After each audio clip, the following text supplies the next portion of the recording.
Paula, ¿qué tal ¿Qué estás? tal? Buenos días. Buenos días, buenas tardes, buenas noches. ¿Cuándo está usted escuchando este podcast? A todas horas se podría escuchar esto. ¿Todo bien? Todo bien. Bueno, sin comer, porque aquí estamos en el Centro de Salud, Campo Grande, con nuestra invitada especial, que llevamos un montón sin grabar, pero por fin, montando aquí un poco de camping de cámaras y micros, podemos tener a nuestra nueva invitada, la doctora Elena Fernández. ¿Qué tal estás? Estupendamente, y la verdad que quiero agradeceros que me hayáis brindado esta oportunidad porque me parece súper interesante y pues me ha hecho mucha ilusión que penséis en mí. Vamos a leer un poquitín el currículum de la doctora, que bueno, es licenciada y doctorada en Medicina y Cirugía por la Universidad de Valladolid. Y además es odontóloga. O sea, no es doctora médico con estomatología de especialidad, sino es médico y además ha estudiado odontología. 10 de 10. Bueno, muchas gracias. No fue 10 de 10, pero bueno, en mi vida me fue llevando por esos derroteros y bueno, pues he terminado aquí. La verdad es que me apasiona lo que hago. Yo en mi época, como mi familia son todos dentistas, pues para hacerse dentista primero teníamos que ser médicos. Entonces no había otra opción. La opción surgió cuando yo estaba ya casi terminando la carrera de medicina. Momento en el que me planteé si terminarla o hacer odontología. Y bueno, pues mi padre me aconsejó que la terminara, a pesar de que es una carrera muy dura. Y creo que francamente fue una decisión muy acertada. Terminé la carrera de medicina y cuando terminé tenía la opción de hacer odontología, una segunda licenciatura, o intentar el MIR y hacer estomatología, pero quedaban, no sé si eran ya 2 años, o sea, quedaba ya muy poquito porque todas las escuelas, se llamaban escuelas de estomatología, se estaban reconvirtiendo en facultades de odontología. Y entonces en aquel momento, pues después de haber estudiado tanto y de haberme costado mucho llegar a ser médico, no tenía yo muchas ganas de hacer de prepararme el MIR, claro, para hacer estomatología. Escuela que además, aunque se accedía vía MIR, había que pagarla, no era gratuita, era como medicina del trabajo. Había 2 o 3 escuelas, creo que era medicina del trabajo, medicina del deporte y estomatología, creo recordar, eran escuelas, se accedía vía MIR, pero luego había que pagarlas, no eran gratuitas, no era como el que hacía una especialidad de cardio, de neumo. Y entonces en aquel momento dije, no, voy a hacer odontología. Y entonces, pues bueno, me decanté y entonces, bueno, hice odontología. Entonces tenemos 2 carreras. Entonces tengo 2 carreras. Y como yo estudié medicina y la terminé antes del 95, porque bueno, pues ya no tengo 20 años, tengo alguno más, pues entonces los médicos pre-95 somos todos médicos de familia. Nos podemos ejercer en el sistema sanitario de salud como médico de familia. Sin embargo, ejerces de odontóloga. Pero sin embargo ejerzo de odontóloga porque mi familia todos eran dentistas, entonces yo lo vi desde que era muy pequeñita. Entonces yo cuando mi abuelo sacaba muelas y tenía, en vez de las turbinas que todos conocéis, tenía un torno de pie, le daba al principio con un torno de pie. Qué luego curioso. Ya me recuerdo perfectamente el equipo de mi abuelo como si lo estuviera viendo. Eran como equipos de barbero, sillas de hierro que casi no se reclinaban. Te daba miedo solo Y en aquella época, bueno, os hablo, mi abuelo pues quizás fue, primero hizo medicina, dio clases muchos años en la Facultad de Medicina de Valladolid, 50 años, coincidió con varios catedráticos y luego se hizo dentista. Y entonces en aquella época tenían generalmente los dentistas, creo que había 7 o 8 en Valladolid, os hablo de la Guerra Civil, años posteriores. Trabajaban con los protésicos en las consultas, porque lógicamente, pues prácticamente no, la odontología era... ¿Cómo? O sea, ¿era el protésico quien atendía a los pacientes? No. Vamos a ver. Sí. Los dentistas, que eran muy pocos, algunos de ellos en sus consultas tenían una parte en la consulta, atendía al paciente el dentista, Ajá. pero solían trabajar con protésicos que tenían como una zona de esa consulta, una habitación o 2, donde preparaban las prótesis para que el dentista, después de sacar las muelas o las piezas, las colocara. 7 en todo Valladolid. 7, 8, te hablo de los años 40. Madre Yo creo mía. que en los años, sí, la guerra terminó en el 39, la década de los 40. Mucho trabajo. 7, 8, bueno, eso está registrado en el colegio, me imagino, sí. Bueno, pensad que en esa época solamente se hacían extracciones. Claro. Quizás ya mi padre empezó en el 58, o sea, 18 años después. Y quizás cuando mi padre se estaba formando, las endodoncias se hacían con puntas de plata. Es verdad. Imaginaos lo que es rellenar un conducto trabajado con una punta de plata que es rígida. Entonces, bueno, quiero decir, la odontología estaba empezando a nacer. La doctora es la profesora que nos enseña odontología forense. Y la odontología forense es un tema apasionante. Futura profe. Tuya ya no, pero mía sí. Tiene su propia consulta y trabaja también en el Sistema Nacional de Salud, podemos decirlo así. Trabaja en el SACIL, ayudando a todos los pacientes que, como yo, acuden al odontólogo de la Seguridad Social para que le echen un vistazo. ¿Mucho trabajo? En la Seguridad Social, muchísimo trabajo, mucha presión asistencial. Tengo un cupo muy grande y tengo mi agenda todos los días llena, con bastantes días de demora, de unos 30 pacientes cada mañana, más o menos. Bueno, no está mal, ¿verdad? 30 bueno, pacientes, es entretenido. Entretenido. Y después tiene tiempo para acudir a nuestra clase, a la universidad, a explicarnos temas un poco llamativos. Sí. Nos llama la atención que hablemos de crímenes, hablemos de desastres, hablemos de identificación de cadáveres, hablemos de violencia, hablamos de un montón de cosas. Esto es muy frecuente, la odontología, no, muy frecuente me refiero.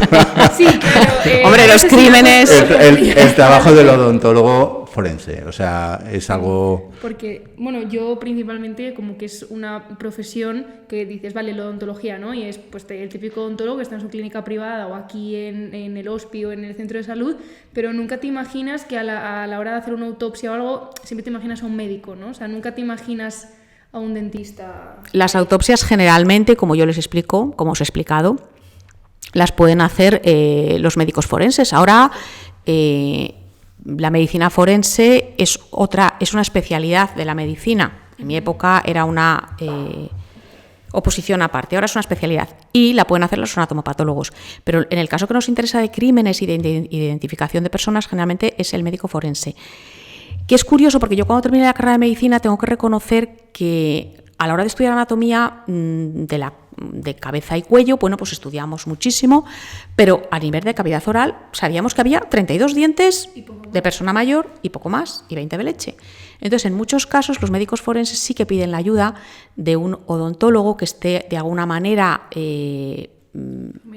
familiarizado con estos temas, si necesita ayuda a la hora de identificar a alguna persona. Uno de los temas o de los casos que nos contaste en clase fue el de Ted Bundy. Os conté el caso de Ted Bundy porque os hablé, si no recuerdo mal, de los mordiscos. Exacto. Entonces, bueno, pues por desgracia, una manera de agredir a un ser humano es darle un mordisco. No precisamente cariñoso, sino para hacer daño. Y entonces tenemos que tener en cuenta que cuando mordemos en la piel, y la piel hace no mucho se considera un órgano, o sea, tiene la concepción de órgano y es el órgano más grande del cuerpo humano. Y es un órgano que además, por sus características histológicas, es un órgano móvil. Entonces, cuando tú das un mordisco con ganas y fuerza, marcas los dientes y atraviesas las capas de la piel, aunque nunca vas a dar el mismo mordisco dos veces igual. Claro.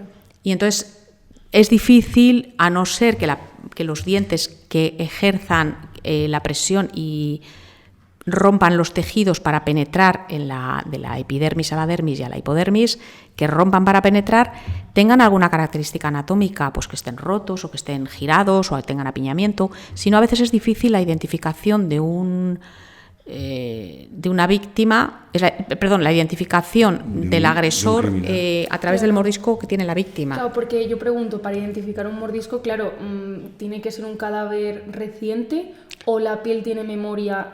No, vamos a ver, tú puedes, la gente normalmente muerde a los vivos. No, sí, pero digo, a la hora de tú poder saber quién es el agresor gracias al cuando una persona es mordida o es agredida con un mordisco, con la agresión que reciba, normalmente se va al hospital y el médico forense hace un parte de lesiones. Entonces, esa lesión, ese mordisco, esa caída, en este caso estamos hablando de mordiscos, se hacen unas fotografías, se hacen unas preguntas, se estudia y normalmente se intenta tomar un molde del mordisco de la víctima, aparte de las fotografías en blanco y negro y en color.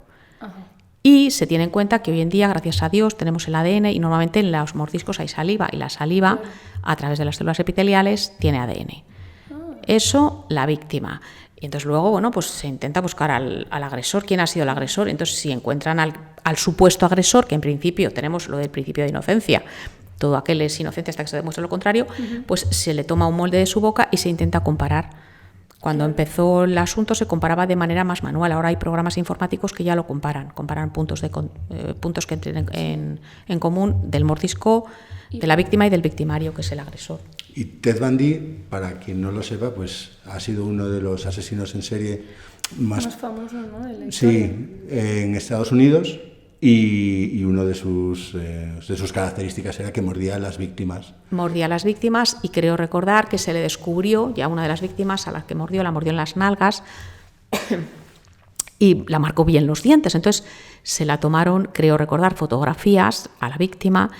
Y cuando se le detuvo por un fallo tonto, bueno, pues se pudo presuponer, tomándole un modelo de su dentición a Ted Bundy, se pudo presuponer que era el agresor de esa persona, de esa mujer, porque Ted Bundy tenía alguna anomalía y tenía algún apiñamiento y alguna rotación que individualizaba mucho ese mordisco. Así que todos los criminales que nos están escuchando, después de cometer un crimen con mordisco, tened cuidado al ortodoncista. Sí. Es una buena manera de publicitar, sí señor. Bueno, el ortodoncista de la parte, porque tendrá que recogerlo antes y después. Pero no olvidéis la saliva, ¿eh? Efectivamente. Claro. Muy importante el ADN. El ADN nos enseñaste que se conserva en los molares. Porque es en caso de que haya un accidente con fuego, claro, es que aquí mi compañero juega con ventaja porque ya estaba en clase con la profesora y yo no, porque yo no voy tan adelantada como él. Entonces pues estoy aquí un poco de espectadora, pero bueno, no pasa nada. ¿Por qué viene esto de los molares, la saliva? El ADN. El ADN, ya sabéis que el ADN se descubrió en el año 62, la doble hélice de ADN. Y que el proyecto Genoma se terminó, creo que en el año 2001, 2002, o sea, hace ya unos cuantos años. Entonces ahora ya se conoce muchísimo más. El ADN no solamente está en los núcleos y son los cromosomas, también tenemos ADN en las mitocondrias. Entonces, el ADN, al estar en los núcleos, tenemos un ser humano, todas y cada una de las células de su cuerpo, de cualquier órgano que tenga núcleo, tiene cromosomas. Claro. Y todos los cromosomas son exactamente iguales de una célula hepática que de una célula cardíaca que de una célula muscular. A no ser que en alguna parte pueda haber alguna mutación, claro. Pero en principio tiene un índice de similitud muy alta, sí, aunque haya habido una mutación. Sí. Entonces esa es la manera de identificar. ¿Y ¿Por qué ha dicho los molares? Porque son los que tienen más pulpa. ¿Dónde están en los dientes el ADN? Pues en las células nucleadas. Ah, claro. ¿Dónde están las células nucleadas en los dientes? Pues en la pulpa, que es el nervio, donde están los vasos sanguíneos. El esmalte es una estructura inerte, ¿no? Tiene sentido, sí. Prácticamente inorgánica. La dentina, bueno, tiene túbulos, pero tampoco más de lo mismo. ¿Dónde están? En la pulpa. Entonces, en un caso de una catástrofe donde el fuego haya acabado con el cuerpo de los accidentados, ¿se puede resolver? No, porque a partir de los 400-500 grados, dependiendo de cómo sea, de la temperatura que haya alcanzado el fuego, la pulpa no creo que quede nada. Claro, por ejemplo, aunque esté dentro del molar y el molar dentro del hueso y el hueso dentro de la cavidad oral. O sea, aunque esté protegido por piel, músculos, huesos, no creo que quedara mucho ADN, pero tenemos la morfología dental. Entonces, si esa persona ha tenido tratamientos odontológicos, bueno, pues... Hay un caso muy popular o muy famoso, que fue el caso de José Bretón. Ay, sí. Que esta persona, pues en un momento dado, bueno, pues hizo un fuego en su casa, dijo que había quemado unos restos y necesitamos a un forense para averiguar de dónde eran los restos. Y el primer forense, o la primera persona, que me parece que era del Cuerpo Nacional de Policía o algo así, no dijo que fuesen restos humanos, y después tuvo que venir un especialista a desmentirlo. A verificarlo. Creo recordar que un médico estomatólogo de Madrid que da clases en la Complutense, creo que también da clases de odontología forense, y es un magnífico perito. Bueno, pues participó en la identificación de esos restos quemados, supuestamente, porque este señor parece ser que cuando estaba divorciado y cuando sus hijos estaban con él, ese fin de semana, cuando acabó el fin de semana, no los devolvió a la madre, había desaparecido. Y entonces encontraron unos restos quemados que al final identificaron, creo recordar, alguna pieza dental o algún trozo, sí. Y que por eso se llevó, o sea, se supo que eran sus hijos, claro. Efectivamente. Pero porque eran piezas humanas, porque ahí, como señalabas hace un minuto, o sea, pulpa no habría, porque lo calcinó fue a altas temperaturas. Yo me imagino que no. Yo me imagino que no. Pero a lo mejor los huesos sí encontraron. Claro, porque a lo mejor a partir de un diente solo, o sea, aunque todo esté calcinado, un diente solo sí que lo puedes... Lo que ocurrió en este caso es que desmentía sí, que no la era, versión que, de la persona. Que evidentemente no eran restos animales. Que era no, lo evidentemente no, parece ser que no eran restos animales. No lo sé, honestamente, porque tampoco lo he leído. Tengo una idea, pero no estoy muy enterada del caso de... Y después tenemos la odontología forense como sistema de identificación de personas, edad, sexo... Ah, súper interesante, sí. O sea, por ejemplo... Si ¿Qué queréis que os cuente exactamente? A ver, un accidente, una catástrofe como el accidente de un avión... Un tsunami, ¿no? Un tsunami, que por ejemplo os pongo la película de Lo Imposible, ¿no? Sí. Un tsunami que mató, fue algo impresionante. Bueno, el tsunami es una cosa, no es tan fastidiosa como el fuego porque el cuerpo se conserva y sí hay ADN en las piezas dentales. Entonces creo que participaron, bueno, no sé cuántas personas murieron, quizás, no sé, 5.000, no más, que digo 5.000, 100.000, 200.000, una pasada de personas. Y además de muchas nacionalidades porque había muchísimos hoteles y había mucha gente extranjera en aquella zona pasando las Navidades, creo que fueron Navidades. Y entonces, bueno, pues fueron forenses, participaron muchísimos forenses de distintos países. Y entonces, bueno, pues como en los hoteles, en principio, en algunos sí se pudo conseguir la lista de los que estaban alojados. Bueno, cuando les cuento a mis alumnos, pues siempre que hay una catástrofe y hay que identificar, les cuento que hay catástrofes con listas abiertas y listas cerradas. ¿Se acuerda usted, no, futuro doctor Barrera? Sí, señor. ¿Se acuerda?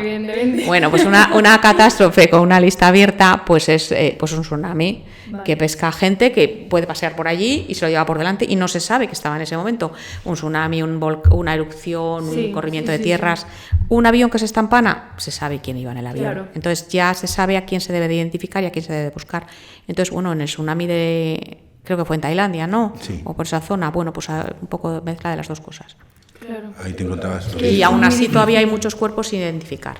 Claro, es que eso fue muy difícil. Es que es demasiada gente, en verdad. Fue mucha gente, unas temperaturas muy altas, en aquel momento un país con pocos recursos, los tailandeses, las personas que vivían allí, no solían tener acceso a los tratamientos odontológicos, con lo cual tenían pocas radiografías, tenían pocos registros de sus bocas, y entonces, bueno, fue complicado. Se identificó con más facilidad a los extranjeros que estaban en los hoteles o en los resorts. Si encontramos pulpa, ajustamos más el sexo que la edad. Para la edad hay distintos métodos, pero sí. Gustafsson, que fue un autor de hace bastantes años, los años 40, creo recordar, por ahí. Bueno, pues él estableció una serie de parámetros para poder datar un diente en función del desgaste que tenía, del desgaste incisal, de la cantidad de cemento que tenía depositada, de la cantidad de dentina secundaria, de si tenía periodontosis, bueno, pues una serie de cosas. Entonces, bueno, se podía aproximar más o menos la edad, pero de una manera más... Tenemos sexo y edad, pero queremos saber su nombre y apellidos. Eso está más complicado. Sin embargo, nos dijiste que en las prótesis, bueno, pues se pueden indicar numeritos, se pueden poner registros para que se pueda... Porque yo pregunto, eso duda. Por ejemplo, un paciente que tiene unas prótesis vertebrales, por ejemplo, sí llevan un número de serie. Efectivamente. Pero un implante dental, el propio tornillo, digamos, que va dentro del hueso, lleva un número. Vamos a ver, yo en implantes dentales... A nivel personal, a nivel particular, yo coloco implantes, pero yo coloco una determinada marca. Me imagino que el resto también. Entonces yo la que controlo desde hace mucho tiempo es Straumann. Y Straumann tiene todos los implantes, tiene un número de serie, un lote. Entonces, pues evidentemente, claro, sí, si encuentras un cadáver o unos restos y tiene unos implantes, si extraes un implante, ves el número y entonces, claro. bueno, Por lo menos no sabes a lo mejor el paciente, lo primero que vas a saber, porque te vas a dirigir a Straumann, Claro. es quién ha comprado ese implante. Y lógicamente Y de ahí vas yo, tirando, sí. claro, yo mis pacientes cuando les coloco un implante, los implantes vienen con unas pegatinas, entonces yo coloco la pegatina en la historia de mi paciente, entonces sé que ese paciente lleva ese implante en una determinada posición y en esa posición tiene ese, porque a lo mejor en otra posición tiene otro, Claro. diferente de otro lote o en otro momento. Claro. Entonces, eso sí, eso Lo se puede ideal es hacer. ponerse implantes de calidad, ¿no? Para que te puedan registrar quién eres cuando te pase algo. Hombre, yo creo que nadie coloca, no creo que a estas alturas de la historia nadie coloque tornillos roscachapa. La gente más o menos sensata colocará, me da igual Straumann, me da igual Nobel, me da igual IT. Digo yo, vamos, Sí. No lo sé. No sé, habrá supongo de porque todo en esta vida, no sé. se exponen a, bueno, pues en Esperemos que fin. no, porque, a ver, estás jugando con la salud de tus pacientes y de las personas, ¿no? Pero Pues más bien. cada uno, yo ya ahí no me meto, pero sí. Entonces, se puede identificar a través de los implantes, se puede identificar también a través de una dentadura de poner y quitar, una removible. Como ya sabéis, las removibles las hay de pasta y las hay de metal. Entonces yo creo que a través de las de metal es más sencillo porque el metal se puede grabar. A través de las de pasta, pues depende de quién las haga. Y luego las de pasta no resisten ni con mucho lo que resiste el metal. Claro. El metal puede llegar a resistir... ¿Cuánto resistía el cromoníquel? 1300, 1300 y pico, 1400. Me han pillado. La resina es un plástico, resiste mucho menos. Claro. Entonces, Claro. Pero se puede identificar. Hay que aconsejar a nuestros pacientes, como decimos, implantes de calidad y después las prótesis de usar y quitar también de calidad, que vayan con un material que no funda. Pero va a ser muy complicado. ¿por qué va a ser complicado? Hombre, porque el plástico, las resinas que llevan, pues eso funde. Lo que hay debajo, pues es un metal, lo que decías, cromoníquel. Y el Claro. cromoníquel tiene esas temperaturas. Pero no siempre, o sea, no todas las removibles van con metal por debajo.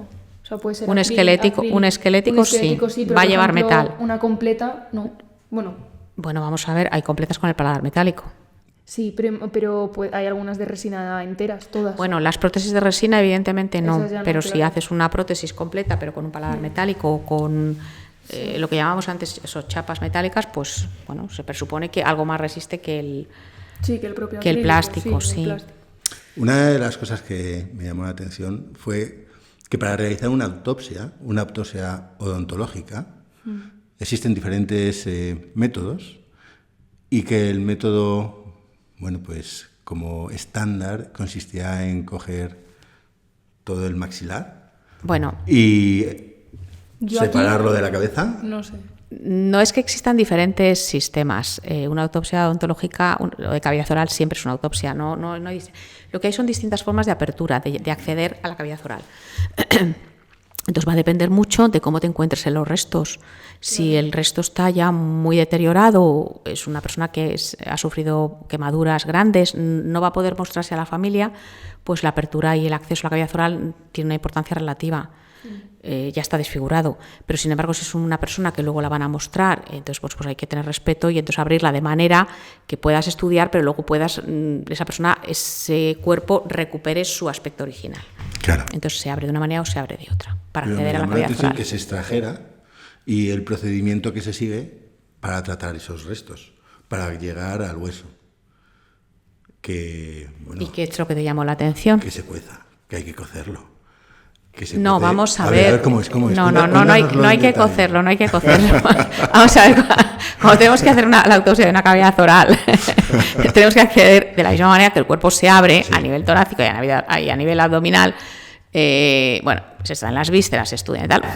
A nivel de la cavidad oral, de la misma manera, se accede a la mandíbula. Entonces se accede con un corte de de ángulo mandibular, ángulo mandibular por debajo. Entonces se secciona la piel, se seccionan los músculos Por y aquí, se levanta y se todo, y se levanta todo, ¿no? Y entonces En vemos. verdad, es muy chulo esto. Y cortamos por aquí.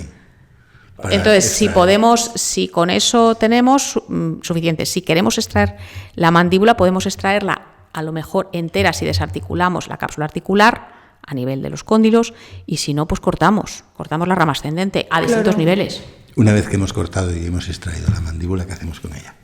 Pues podemos estudiarla, pero en principio en muchos casos, vamos, era lo que se hacía antes, normalmente no se tiene por qué extraer esa mandíbula, se puede estudiar in situ, pero si la gente quisiera, si fuese un cuerpo donado a la ciencia y la gente quiere tener esa mandíbula o necesita estudiarla por algún motivo, pues se extrae la mandíbula, se limpian, se raspan los tejidos blandos, se accede a hueso y luego, bueno, pues hay distintos sistemas, pero básicamente lo que se termina haciendo es hirviéndola con sosa.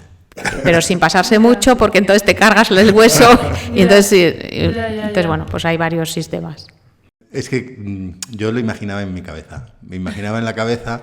Dios mío. Muy serie de Bones y claro, tal. porque para acceder a este espacio, pues había Sí. diferentes cortes, diferentes secciones. Sí. Claro, tú pensabas que era así, ¿no? Que de una tijera así. Es así. O sea, Claro, a ver. es que claro, nosotros Hay una apertura en libros, sí, perdón, que no le he dejado al señor Barrera, ¿no? Sí, Que lo expliqué. Hay una apertura en libro que efectivamente va de la comisura al trago, entonces cortas, despegas los colgajos arriba y abajo, y entonces la puedes desarticular, y el maxilar. Más fácil. Pero igual que, claro, es que me recuerda Depende de cómo esté. a cómo abrimos nosotros los cerdos. Porque claro, los cerdos cuando vienen con la mandíbula y te dicen, bueno, pues desarticula tú eso. Ya con el rigor mortis y tal, es pegar un tajazo así y ya que uno coja por un lado y el otro por otro y desarticular eso. Así que un poco igual, pero más cariñosamente. Bueno, pensad una cosa, que el rigor mortis dura unas horas. Ya. No es cuando el paciente fallece, cuando una persona fallece, Sí. hay primero un momento de relajación que dura Claro. unas horas. Luego empieza la contracción. Claro. Cuando se termina la energía, el músculo está un tiempo hasta que no se relaja, hasta que luego ya se relaja y ya se acabó. Claro. Y ya se queda ahí. Claro, entonces quieto. depende del momento en el que tú tengas que hacer la autopsia, por la Claro. circunstancia que sea, si es un cadáver que ha fallecido hace poco y lo tienes que hacer, o si encuentras unos restos que se han encontrado, y entonces, bueno, pues hay que analizarlos. Cada caso es un mundo. Sí. Yo lo que tenía en la cabeza. Es que, claro, te da mucho que pensar en la asignatura. Porque la asignatura, estamos hablando de catástrofes, estamos hablando de crímenes, estamos hablando de sucesos terribles, estamos hablando de cosas donde la ciencia de la odontología forense interviene. No solo es identificar a una persona, sino que es las circunstancias de la Claro. identificación y de lo que le ha sucedido a esa persona. Justo. Y hay delitos en personas vivas que también se tienen que identificar, porque por desgracia participan los dientes, como hemos Porque, hablado, los mordiscos, bueno, sí. Porque ahí, por ejemplo, a nivel, tú además que verás pues bastantes familias o niños o embarazadas, mujeres, el tema de los abusos sexuales, o sea, ¿se puede adivinar un poco en la cavidad oral si ha tenido algún abuso por esa parte? ¿O es complicado? Se puede adivinar, sí, claro. Una de las lesiones más frecuentes, si hay abusos sexuales de un menor, es la rotura del frenillo. Claro. Si ha habido una penetración en la cavidad oral a la fuerza en un niño que tiene una boquita pequeña, Claro. por ejemplo, sí, petequias en el paladar, sí que hay algunas lesiones. Pero no os olvidéis de que hay un tipo, por desgracia, muy frecuente de maltrato, que es el abandono o la negligencia. Entonces, a veces también es terrible ver a un niño pequeño en un estado catastrófico. ¿Por qué? Pues porque no le han cuidado lo suficiente. Hace no mucho, a nivel público, bueno, pues hemos visto a un niño de 13 años, 12, 13 años creo que tenía todo el grupo, bueno, evidentemente no se cepillaba los dientes. Claro, sí. Y tenía todo el grupo antero superior, era ya permanente, pues no sé cómo explicaros, es que prácticamente a nivel de encía, o sea, eran restos radiculares, pero claro, ¿cómo le vamos a sacar a un niño de 13 años Todos los dientes. todos los incisivos superiores centrales permanentes? Pues entonces, bueno, intentaremos ayudarle a través del programa que tenemos de la mejor manera posible, pero para mí no es que sea un maltrato directo, pero bueno, Pero sí es. Pero se considera maltrato. Claro, igual a que... nivel legal se considera Entonces, maltrato y los dentistas no tienen lo la vamos. obligación de Bueno, en este caso comunicarlo. ha venido el niño con su familia, con los adultos responsables, entonces vamos a ayudarle al niño. ¿Y cuál es el programa? ¿Cómo podemos facilitar? Hay un programa desde el año 2003 que se publicó un decreto. Yo creo que el señor Cuadrillero esto se lo sabe también fenomenal, pero es el que aplicamos en la sanidad pública. ¿Cómo funciona la salud bucodental a nivel de Castilla y León? a nivel público. Entonces, qué cosas hacemos y qué cosas no se hacen. Entonces, a nivel de la población infantil, pues hay una serie de tratamientos que se hacen y que cubren. Entre ellos, ahora se ha ampliado. Entonces, ahora, cuando yo empecé hace mucho tiempo, era de 6 a 14 años, se les revisaba a los niños y se les hacían tratamientos en piezas permanentes, solamente en deciduas no. Se presuponía que había un presupuesto limitado y que se tenía que enfocar a cosas realmente que fueran duraderas a lo largo del tiempo. Ahora se ha ampliado, entonces ahora es de 0 a 14 años. Entonces, bueno, pues los niños acceden a nosotros a través de, piden una consulta, se les revisa y, bueno, pues se les enseña a cepillarse. Se hace muchísimo hincapié en la educación para la salud, porque si no lo sabe, pues bueno, tiene una parte, no tiene mucha culpa, pero si vuelve, tú has dejado reseñado y constatado claramente en su historia que se le ha enseñado a cepillarse, que se han dado unas nociones, y vuelve y la cosa está catastrófica, pues entonces, bueno, hay que volver a insistir, pero hay un protocolo. Hay un de protocolo, denuncia. Sí, pero... O sea, en el caso de que nos encontremos, por ejemplo... Sí, pero a este niño, violencia. por ejemplo... pero hay que tener mucho cuidado. Si hay un protocolo en que encontramos violencia, sí, pero no vamos a denunciar primero. Primero vamos a empezar a hablar con ellos, a hablar con el asistente social y ver un poco, investigar un poco cómo es esa familia y qué ocurre. No puedes tampoco ir a denunciar a la primera de cambio. Claro. No es como a lo mejor el maltrato a una mujer... que ves ya golpes, hematomas, o sea, hay maltrato como mucho más evidente, en un niño a lo mejor no es tan evidente. Entonces, denunciar sí, pero con calma, no a la corre, no. Claro. No, porque puedes machacar a esa familia, claro, incluido el niño. O sea, empezamos primero... Bueno, si tú sospechas algo, investigas, hablas con el asistente social, a qué nivel pertenece ese niño, en qué circunstancias personales y familiares está...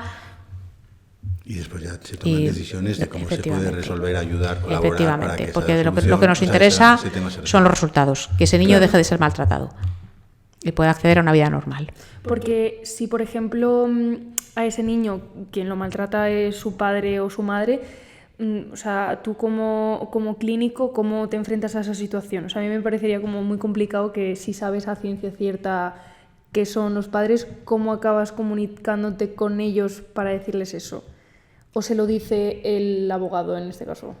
¿O quién es el que...? No, lo primero probablemente si yo tuve un caso que al final yo creo que no fue maltrato, no pasó nada, pero si se sospecha lo vas a poner en conocimiento del asistente social y va a intervenir inmediatamente la Fiscalía de Menores. Entonces la Fiscalía va a pedir pruebas, se le van a hacer revisiones ya más exhaustivas al niño, probablemente se va a ver en qué hábitat, en qué medio le rodea a ese niño. Claro. O sea, ya son ellos. Sí, claro. Claro. Es que eso... En este caso, me da igual en una sospecha de maltrato que en cualquier otra sospecha. Claro. Yo creo que la vida me ha enseñado que los enfrentamientos frontales con los pacientes no dan son antiproducentes, sí, completamente. Total. Entonces tienes que, si tú intuyes que hay un problema del tipo que sea, callas, lo te aseguras, efectivamente lo comunicas y repartes un poco la carga y luego si hay que tomar decisiones las tomas y ejecutas. Pero primero hay temas que son serios, no se puede banalizar porque son graves. En clase nos contabas acerca de las intoxicaciones y de los envenenamientos. Entonces, ¿Cómo me gustan los venenos? ¿Cómo me gustan? Eso es, porque por lo visto a través de los dientes se puede detectar que una persona ha sido envenenada. Bueno, más que los dientes a lo mejor también a través de la mucosa. Okay. Entonces, en algunos casos sí, o por los síntomas que tiene, sí. Porque la cavidad oral, pues responde de alguna manera pero siempre suelen ser diagnósticos apoyados en otras partes del cuerpo. El envenenamiento por arsénico, el envenenamiento... Claro, porque me imagino que si te envenenan con cianuro, hombre, tendrás... Bueno, el cianuro no es un veneno muy práctico porque enseguida huele. Entonces se camufla mal. Tú le pones a uno arsénico, por ejemplo, arsénico por compasión en un café, pues va a oler mal y no se lo va a beber, ¿sabes? O sea, es mejor a lo mejor intentar asesinarlo de otra forma. Claro. Entonces, en el café hay que poner talio o un... Este señor, sí, el doctor lo tiene mejor. Yo aquí juego con desventaja, chico, yo paso, El arsénico es inodoro e insípido, entonces huela mejor, sí. Entonces ese se lo toma, entonces bueno. Pero el arsénico, aparte de tener manifestaciones orales, también las tendrá en el cuerpo. Entonces es un poco conjunto de todo. Claro, ¿no? y luego cuando tú estás manejando sustancias venenos, tienes que tener muy en cuenta, como decía creo que era Paracelso, que todas las sustancias pueden ser tóxicos o venenos en función de la dosis. Entonces no es lo mismo cada día irle dando un poquito de arsénico y al final a lo mejor te lo cargas, que intentar matarle de una, entonces tienes que dar mucho de golpe. Entonces la sintomatología no va a ser la misma. Entonces poco a poco hay que usar los venenos. Hay con que matar moderación, poco ¿verdad? a poco. Hombre, yo lo que creo es que no hay que usarlos, ni con moderación, pero los impacientes casi mejor de golpe. Ya. O sea, se pilla antes a uno que lo utiliza de una que poco a poco, claro. Mira, un tip. Si queréis hacer lo que no hay que hacer. Pero bueno, sí. Bueno, una de las intoxicaciones que se puede padecer son las intoxicaciones de mercurio. Resulta que durante un tiempo las personas pues trataban las caries con amalgamas de mercurio. Bueno. Esto ya no se lleva, ya no se hace, están de alguna manera retirándose en toda Europa. En tu día a día te encuentras personas que están preocupadas porque su amalgama de mercurio puede matarla. Alguna persona me he encontrado que quería cambiar los empastes de amalgama. La amalgama era...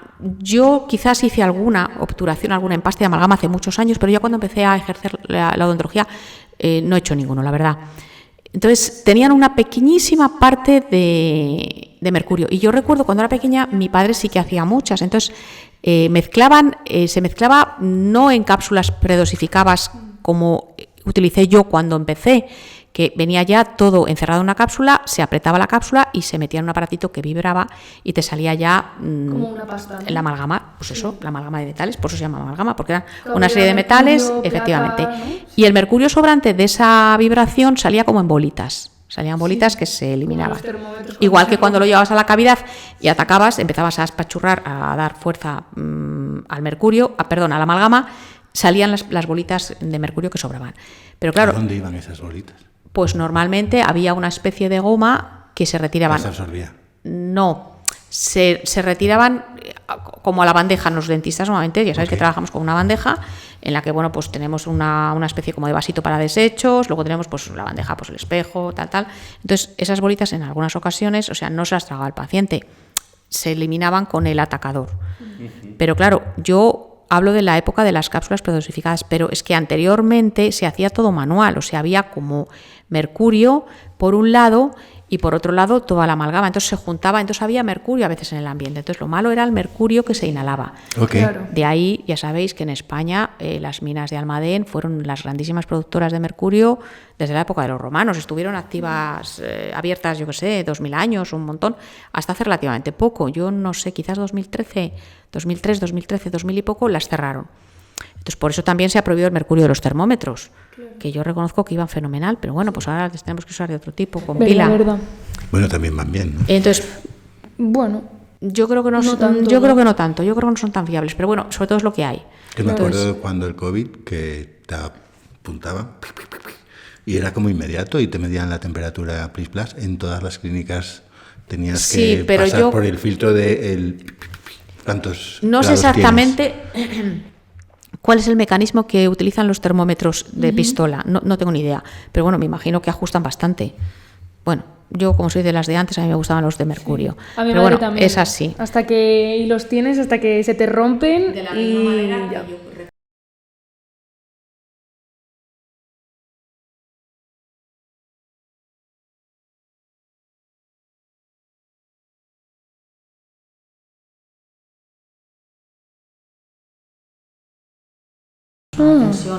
la manera antigua. Dijiste que cianuro, que no era buena idea porque huele y tal.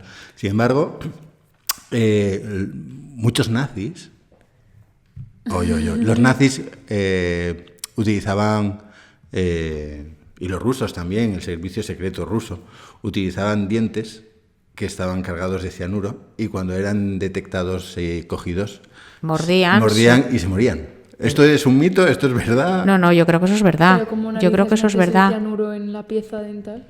Hoy hicieron bombas atómicas. ¿Alguna idea tendrán de cómo Me hacer? imagino, Sí, a ver. me imagino que la muela tendrá algún tipo de resorte.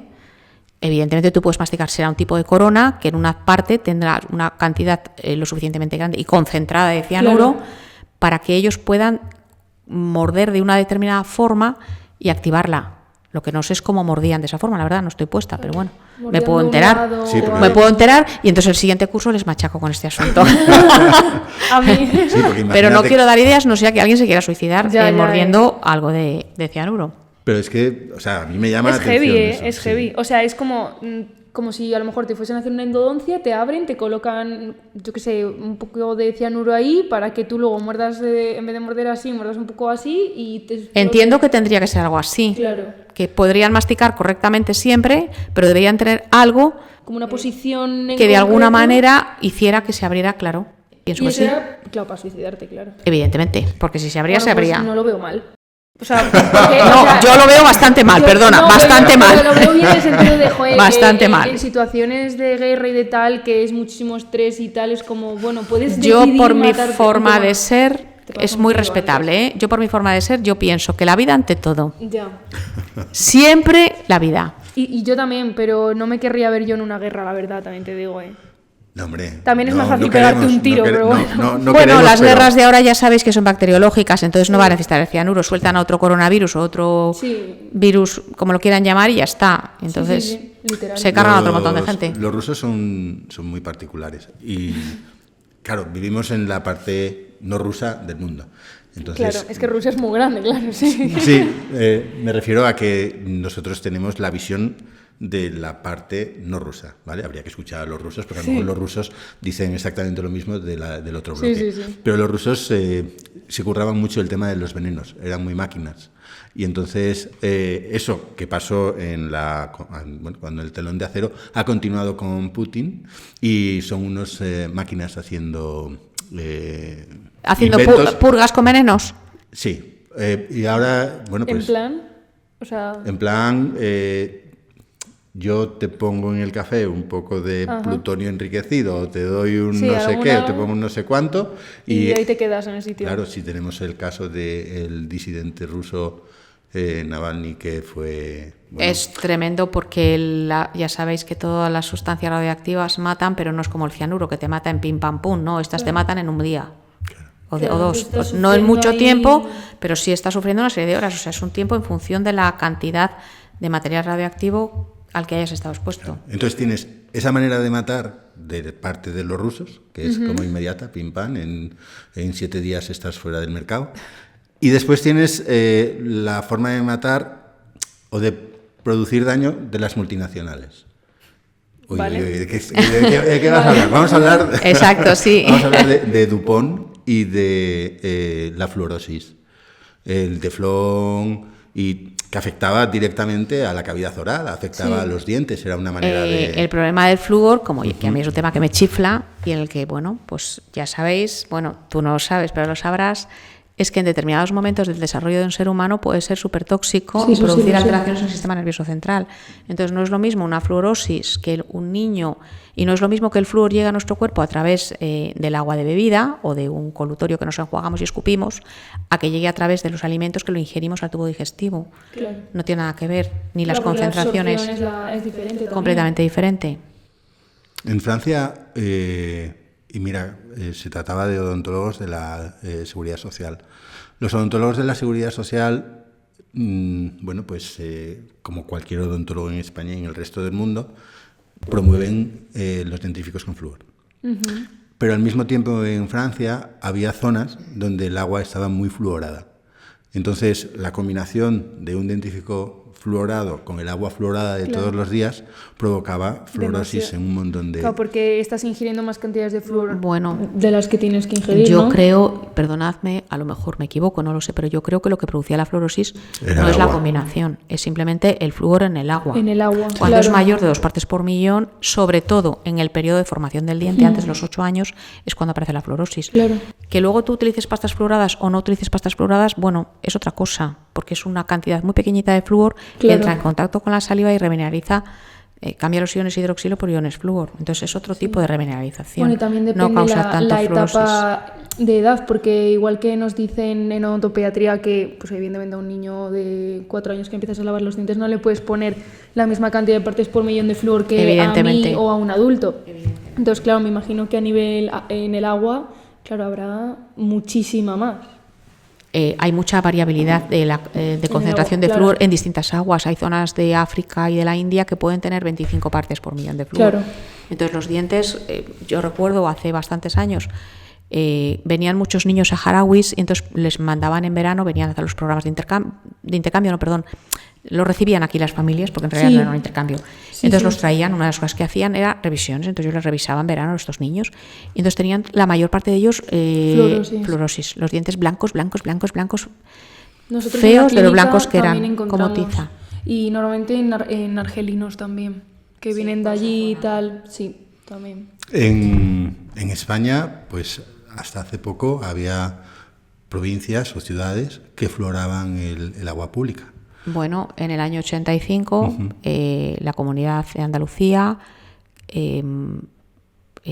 fluoraba las aguas, hasta que luego ya dejaron de fluorarlas. ¿Y por qué hay mucha controversia? Sí, efectivamente. Bueno, pues porque consideraron que era un sistema de salud pública que coste-beneficio iba a ser muy efectivo e iba a disminuir mucho el índice de caries, porque la caries es una de las patologías más prevalentes que hay a nivel mundial y tiene una gran repercusión en todo, porque ya se ha visto que está relacionada con el estado de la cavidad oral con todo el cuerpo.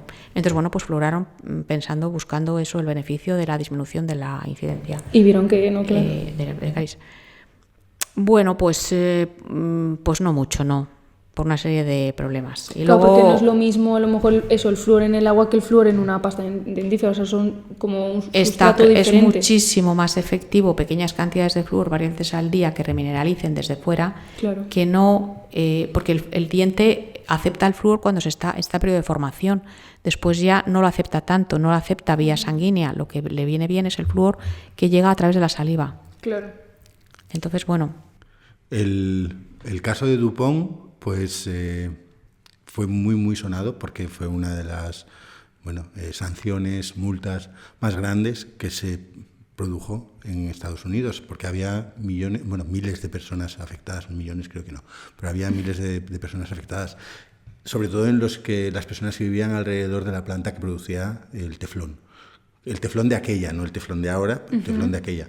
Ahora mismo, no lo sé, pero existen los productos fluorados, que son esos elementos que se ponen, pues por ejemplo, en los anoraks para que impermeabilicen. Y hay una preocupación sobre el uso de estos productos en la seda dental. Porque claro, al final son elementos que quedan en tu cuerpo y no se eliminan. Quedan, de manera permanente. Yo no sabía ni que la seda dental llevaba flúor. Bueno, sí. No, flúor. Él habla de un tipo de flúor en combinación, no de flúor solo como tal. Vale. Son unos productos que se utilizan como una capa final. Como si fuese una capa así como de cera, pero es flúor. Efectivamente. O sea, es un producto fluorado. Ya. Digamos, es una combinación de flúor, carbono. Sí, ¿vale? De muchas cosas. Son los PCFCs, fin. Yo no creo que a nivel del hilo dental, tampoco he hecho así ninguna búsqueda bibliográfica, pero yo no creo que hayan causado el hilo dental con estos materiales de flúor, no creo que haya causado ningún tipo de patología. Si entras en internet, no en España, pero sí en otros países, están tratando de eliminarlo. Igual que tratan de eliminarlo de los chubasqueros, pero hay hay algún caso claro que relacione a eso iba. Sí, es verdad.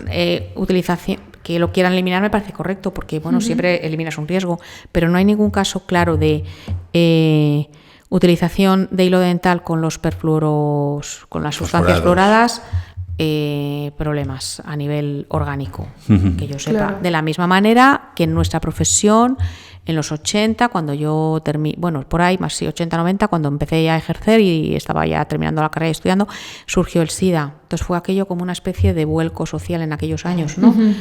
Moría gente y no sabían muy bien qué pasaba ni cómo ocurría aquello. Entonces se pusieron rápidamente a investigar, entonces tuvieron claro que se transmitía por la sangre, que era una de las posibilidades. Y claro, los dentistas, pues la sangre, nosotros, claro. Diario. Sí. Entonces, cuando empecé a preparar esta asignatura, yo no tenía constancia. Bueno, yo evidentemente recuerdo que cuando yo trabajaba en aquella época me ponía 2 pares de guantes cuando trataba a una persona con SIDA, porque siempre he sacado piezas y siempre les he tratado y nunca he tenido ningún problema, ni gracias a Dios ni me he pinchado con un paciente que tuviera esta patología. Pero no hay ningún caso, yo no he encontrado ningún caso reseñado en la literatura universal, en ninguna base de datos, de un dentista que se haya contagiado a través de un paciente seropositivo de VIH. Claro, pero por un pinchazo Entonces, con la aguja de anestesia podría ser. Pero es verdad que no, dicen... porque tiene muy poca concentración. El virus en saliva está muy poco concentrado. Digo en sangre. O sea, imagínate que... Si tú anestesias y va a sangrar a lo mejor unas gotas y te pinchas a un paciente seropositivo y te pinchas con esa misma aguja, la concentración de virus que puedes recibir es tan pequeña que yo creo que no habría ningún problema. Pasar, pero es verdad que no... Yo no he encontrado ningún caso, igual que con el también. flúor de la seda dental. Pero me parece perfecto que cuantos más riesgos evitemos, todos mejor. Sí. Y hablando de venenos, envenenar el cuerpo, los venenos normalmente los utilizas para hacer el daño a otra persona, ¿no? O sea, si tú eres un malvado de película, pues quieres envenenar a los que están en tu contra o los que... Pero después están los venenos que utilizamos porque nos apetece. La cocaína, la heroína... O la cocaína. No hay tanta gente, ¿no? Bueno, a ver. La cocaína no hay tanta gente que la tome. Bueno, no, sí. ¿verdad? Muchísima gente. Sí, ¿no? La bueno, coca... yo que vengo de Galicia, de Coruña, sí que hay. Sí por que hay. desgracia, la coca... ¿En Coruña más que en el resto del mundo? A ver, yo salgo... Bueno, no salgo mucho de fiesta, pero alguna vez que he salido tú vas al baño y hay el polvito ahí blanco. Creo... Sírvete, ¿sabes? O sea, que no, o sea, de gente pues, que se habrá metido, ¿sabes? Que gente más maja. Sí, no, pero que es como que normal que te lo encuentres. Pero la cocaína produce daños orales importantes que se detectan en clínica, ¿o no? O sea, evidentemente que produce daños orales que se detectan en clínica, sobre todo en los consumidores ya habituales, porque normalmente la gente que la prueba suele repetir, o sea, es muy raro, no es como el que come un día un centollo y ya está, y no vuelve a repetir. La gente que consume coca la consume un día, le gusta el asunto, segundo, tercero, cuarto y se engancha. Entonces llega un momento en que ya le cuesta muchísimo, pero más que en la cavidad oral es en la actitud que tiene el paciente cuando accede a tu consulta. Claro. Son pacientes con una actitud que ya abren la boca y lo ves, pero ya lo ves venir por la actitud que tienen. Claro. Son personas nerviosas, son personas que están tensas, son personas que cambian de humor bruscamente. Entonces ya ves ahí que hay algo que no... A nivel oral, porque por ejemplo sí que se nos ha comentado que se puede perforar el paladar, pero claro, eso ya tiene que ser un consumo de cocaína muy repetido durante muchos años y tal, ¿no? Tú piensas que la cocaína, uno de los efectos que tiene es vasoconstrictora, entonces si el paladar per se ya es un tejido muy fibroso, no tiene mucha vascularización en ciertas zonas, con lo cual si está inhalando una sustancia vasoconstrictora, pues al final se agujerea. Pero personas que aún no se han metido tanta coca y tal, sí que hay lesiones menos La coca, llamativas. una de las cosas que hace, aumenta muchísimo la tensión arterial, la frecuencia cardíaca, entonces ¿qué hace el paciente? Empieza a bruxar, con lo cual acaba habiendo un gran desgaste otro signo dental, efectivamente. Puede haber... ¿Complicado anestesiarles también? No. Yo creo no que necesariamente, ¿no? Yo creo que no necesariamente. Por el efecto anestésico de la coca, ¿no? Sí, bueno, porque... yo les cuento en clase, y te lo contaré a ti, que la coca la utilizaban a principios de siglo, en algunos casos la utilizaron como anestésico para los dolores de dientes en los niños. Y la mezclaron con un tipo de cierto vino de Borgoña, creo recordar, o un Burdeos, y hacían un tónico, hacían una bebida tónica, sí, el Burdeos tenía un nombre, no me acuerdo, sí. Entonces es curioso decir, bueno, pues mira, si comprabas un tónico, un buen vino de Burdeos, con un poquito de coca, y era un tónico. ¿Y qué más provoca a nivel de la cavidad oral que te puedes encontrar? O sea, aparte de que a lo mejor ya por la actitud te los veas venir, a nivel de la cavidad oral, ¿qué signos descubres tú que dices, es que esta persona es un cocainómano? Pues mira, descubres bastantes, aparte de inhalarla, normalmente se frotan las encías, entonces suelen tener bastantes, más que caries. Ya sabéis que el esmalte a nivel de la encía, bueno, cuando termina el esmalte y empieza el cemento, termina en filo de cuchillo, entonces suelen tener muchas erosiones cervicales, que evidentemente luego se acaban cariando, porque si pierden el esmalte, pues la dentina que queda ahí es como más, bueno, suele estar cariada. Suelen tener pérdida ósea. Las papilas interproximal, aparecen los agujeros negros famosos de pacientes periodontales, pero no desaparece el hueso de la furca. ¿Y eso por qué? Porque está más protegido que el hueso interproximal. Claro. Y que la cresta, y bueno, y que la cortical vestibular y que todo, claro. aquello acaba siendo una catástrofe. Sí, sí. Aparte de que la coca luego, dejando aparte la cavidad oral, mata las neuronas. Ya. Y bueno, dice ¿Qué es que... primero? ¿Falta de neuronas o la coca? ¿Cómo? Me refiero, o sea, si no tienes neuronas... No, yo no creo que sea, yo no creo que sea tomo falta de coca y pierdo las neuronas. neuronas. Yo no creo que sea falta de neuronas. No, yo no creo que sea falta de neuronas. Yo creo que es no valorar la vida en su perspectiva. Claro. Y no tener un buen soporte. Las personas que consumen este tipo de sustancias, me da igual coca, me da igual... No hablo de tabaco porque, bueno, es una droga un poco diferente.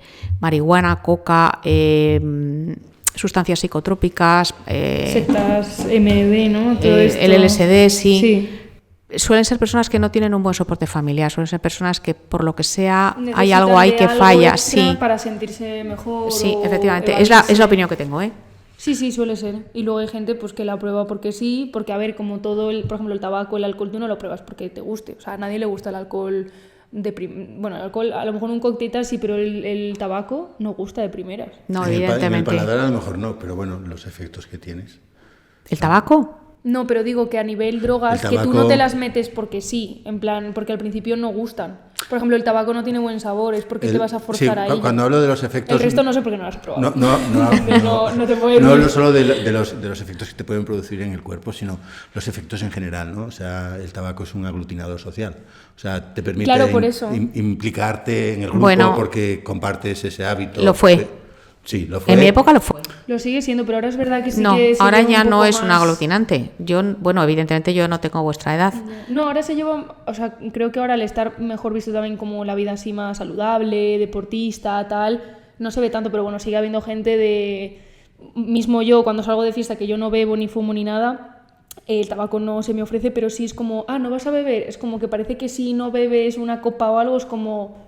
¿qué haces Sí, aquí? bueno, pero no ¿Sabes? confundamos al alcohol con el tabaco. No, ya. Que sí que en ese sentido es más el alcohol que el tabaco. Hemos hablado del tabaco, hablamos de la cocaína. Marihuana.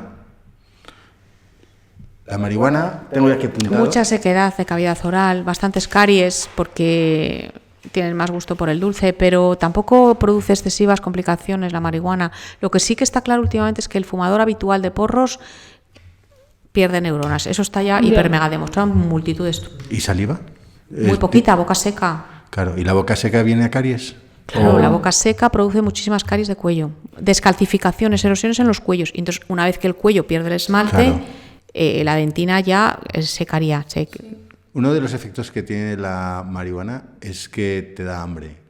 Y no te da hambre para comer una fabada, o sea, te da hambre de comer chocolate. Pero porque Aumenta el dicen que apetito dulce, sí. Claro, porque las papilas, ¿no? Las papilas gustativas, por el motivo que Y sea. entonces te fumas un par de petas y dices, ostras, qué Bueno, bien estoy, pero no tengo saliva, pero me sabe voy a comer algo Me sabe dulce. genial la comida, pero no tengo neuronas, ¿sabes? En plan, es como, bueno, Hombre, con un porrete no, pero si la gente le da uno detrás de otro, pues entonces ya cosa, claro, va complicándose. mejor no te tomes nada y ya está. Se saluda. Es que yo creo que se puede ser súper feliz y la vida puede Sí, ser yo increíblemente no soy- divertida yo no tomo nada. sin, Es como yo soy sin feliz, acceder a este tipo de sustancias. Literal. Pero Que a bueno, ver, que yo soy claro. la primera que he probado un cigarro y un cubata, pero es que nunca más, no me gusta. Prefiero un Nestlé. Bueno, vamos a ver, un buen vino. Sí, un buen vino sí. O un buen cóctel, así que no esté muy cargado y sepa bien también. Pero que no soy alcohólica de, venga, salgo todos los días y me tomo mis 3 cubatas de fiesta. No. Pero bueno, un alcohólico tiene problemas también orales importantes. Bastantes problemas, sí. O sea, También tiene sequedad de boca, disminuye Claro. la cantidad de saliva, sí. Pero bueno.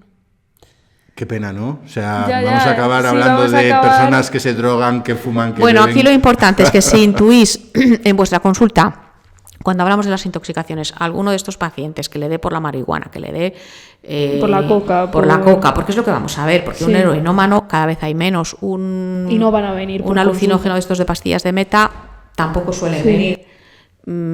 Ayudarle. Sí. Y lo primero que tienen que tener estas personas claro es que tienen un problema. Si no Ya. conseguís que esas personas Sepan lo que sean tienen. conscientes de que tienen un problema, es imposible de resolver ese problema. Pero ¿vienen a la consulta una vez que han dejado el hábito o se presentan con el hábito? Pues depende del dolor que tengan. Aunque tienen a veces un umbral del dolor más altos, o sea, necesitan más daño para sentir algo de dolor. Claro. Pero sí, claro, pueden venir si tienen dolor en una pieza, entonces tú puedes intuir que ahí hay algo que no va bien, lo puedes intuir.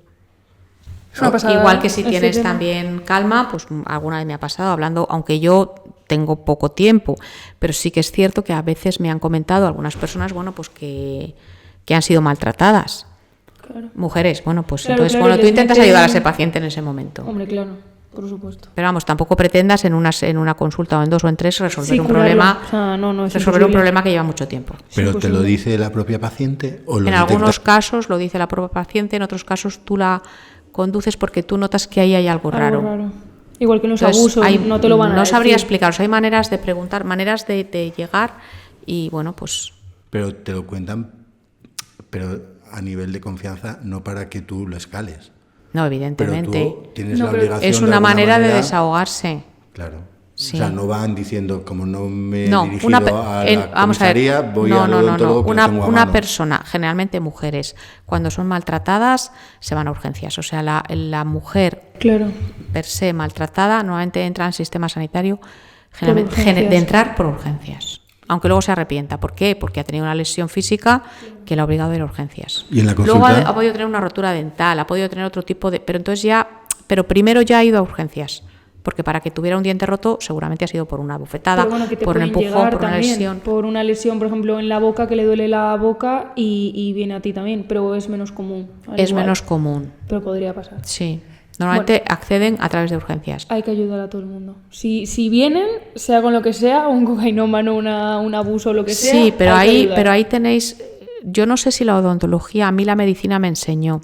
Evidentemente hay que ayudar a las personas, pero hay que tener muy claro que no se deben pasar ciertos límites. Ya. O sea, la implicación no es por egoísmo, es por salud mental del profesional. O sea, También. te tienes que implicar Lo justo y necesario. efectivamente de una determinada manera. No sabría explicaros. Lo va dando la vida. Sí. Eso es importante. Porque si no, al también. final, lo único que consigues Sí, que trabajas para entrar eso. en un círculo, entrar en una especie de bucle que no es bueno para nadie, ni para la persona que supuestamente está siendo agredida, ni para el profesional que intenta ayudar. Porque una de las cosas que nos enseñabas era que, bueno, no hay que quemarse. O sea, que el síndrome del burnout, ¿no? Sí.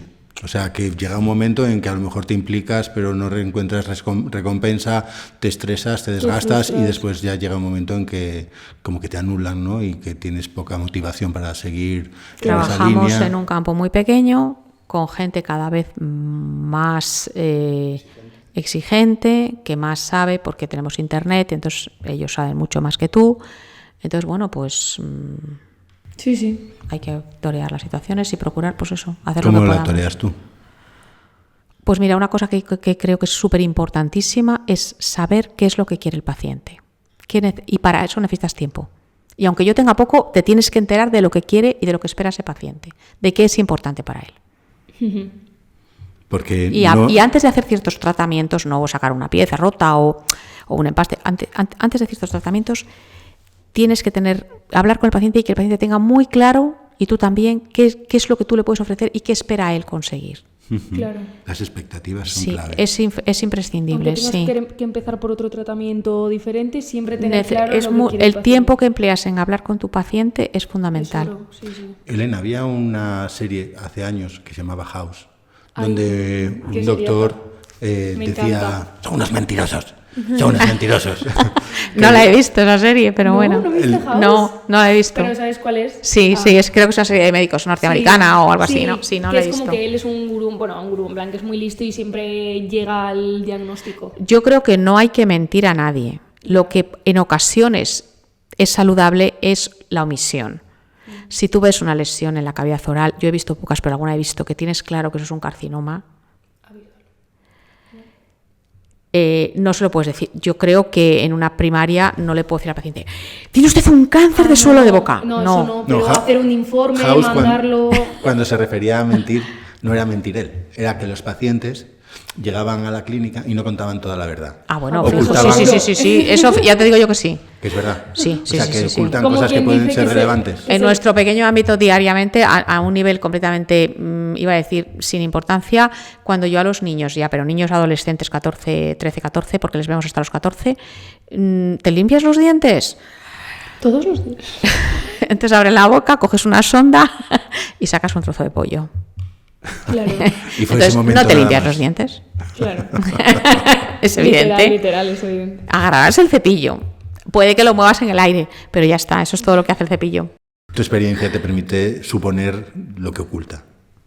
Hombre, No, yo creo que eso es evidente. Cuando una persona abre la boca, tú ya sabes, pero no es una cuestión de experiencia, es una cuestión de si te das cuenta si esa persona se limpia los dientes o no se los limpia. Pero, por ejemplo, si es una persona que consume alguna sustancia, tú lo puedes detectar porque, bueno, es síntomas orales, que él no te va a contar a lo mejor que tiene, yo qué sé, el hábito, el que sea. No, de la misma manera que las personas que tienen enfermedades, trastornos alimenticios, ¿no? Que ya Claro. sabéis que el pero esmalte es una más cosa débil y tal. como, sí, la Lo puedes bulimia, intuir, tal. lo puedes intuir. Y cuando esto sucede, o sea, cuando te encuentras una persona que bueno, que tiene bulimia o que bueno, tiene un trastorno de este tipo, tú le dices, oye, ¿te pasa esto? ¿Cómo te enfrentas a...? No se lo vas a decir directamente, vas un poco, ¿no? Claro, Hablas con no. esa persona, normalmente ves no solamente los dientes, ves si es una persona pues bueno que puede ser candidata a tener la etiqueta de padecer una bulimia. Entonces lo que haces es, yo en mi caso particular sí que tengo algunas pacientes que tuvieron bulimia de jovencitas, entonces bueno, pues las he ayudado lo que he podido, porque ellas también cuando han accedido a mí me lo han dicho, porque de hecho yo lo he visto, digo, es que dice, claro, dice, es que yo cuando era más jovencita, pues es que como estaba más, yo me veía gordita, pues yo vomitaba, entonces el ácido gas, ya sabéis que el clorhídrico machaca el esmalte. Sí. Entonces ellas te lo dicen y en algunos casos aquí en la sanidad pública no te lo dicen, pero bueno, lo intuyes. Lo intuyes. Lo ves en la historia. Entonces, Y tampoco en alguna es- ocasión yo soy de las que no tengo ningún inconveniente. He hablado con la médica de familia, con el médico de familia, con el especialista si tengo un paciente oncológico. Claro, Yo creo que la gente tenemos que hablar. No se lo dices a él directamente. No, o sea, primero- a lo mejor vas llegando a eso, pero poco a poco. Efectivamente, tal. primero me entero y luego Contacto. actúo, sí. Una de las cosas que, bueno, mejor definen el carácter de lo que nosotros conocemos de la doctora Elena como profesora es que te quiere dar las cosas muy sencillas para que las entiendas. Son cosas complejas, pero te las facilita. Pero eso de es lo una manera importante y lo sencilla. que nosotros queremos en este podcast. Y también. entonces te hace, bueno, pues que tomes la posición de un detective, ¿no? Entonces te hace como Geniali, se llaman, y te van haciendo preguntas, vas a través de, bueno, un recorrido, como una especie de escape room, ir llegando a descubrir cosas. Son los odontólogos detectives con sus pacientes, o sea... Yo creo que sí, yo creo que la formación sanitaria, me da igual medicina, me da igual odontología, me da igual enfermería, yo creo que las principales ramas de la sanidad tienen que investigar en sus pacientes, porque cuando van al dentista o van al médico o van a que el enfermero les haga una cura, las personas no solamente buscan la solución del problema físico, orgánico que tienen. Justo. Todas las personas necesitan un tratamiento más allá de lo físico. Claro. Un apoyo, una caricia, una sonrisa, una manera determinada de anestesiar, que les tranquilices. Con cariño. Sí, Todos es fundamental, queremos eso. fundamental. El tratamiento psicológico es fundamental cuando el paciente accede. Pero eso te lo da la vida, eso no te lo enseña nadie. Y la forma de ser de cada uno, no todo el mundo funciona igual. También. Pues nos vamos a quedar con eso. Con todo esto. O sea, ha sido un podcast muy interesante, un lo hemos capítulo pasado bien, muy ¿no? guay. Sí, sí, de aquí van a salir cositas. muchísimas gracias, Elena. Por Ha tu sido tiempo, un placer, de verdad. que sabemos que es poquito el tiempo que tienes, así Bueno. que gracias por dedicarnos estas horas de comida que no hemos comido, pero hemos grabado, para que pues todos los que nos veis pues podáis aprender un poquito más sobre odontología y distintas facetas. Ya hablamos sobre nutrición, rehabilitación oral, ahora tema forense. Bueno, muchísimas gracias a los dos, porque yo me lo he pasado fenomenal. Y espero que mis alumnos del próximo año, bueno, pues se lo pasen bien y aprendan cosas así esenciales y estudian un poquito. Sí, eso siempre, siempre, siempre. Bueno, pues muchas gracias. Os emplazamos a todos a escuchar Paletos y Bocazas y hasta luego, amigos. Hasta luego. Ya sabéis que nos tenéis en todas las plataformas, en Instagram, que subimos reels y vídeos muy de vez en, o sea, bueno, no, muy de vez en cuando no, muy habitualmente, y ya veréis fragmentitos de este vídeo que os van a interesar y lo veréis entero seguro. Así que gracias a todos por vernos y escucharnos. Chao. Chao. Chao, adiós.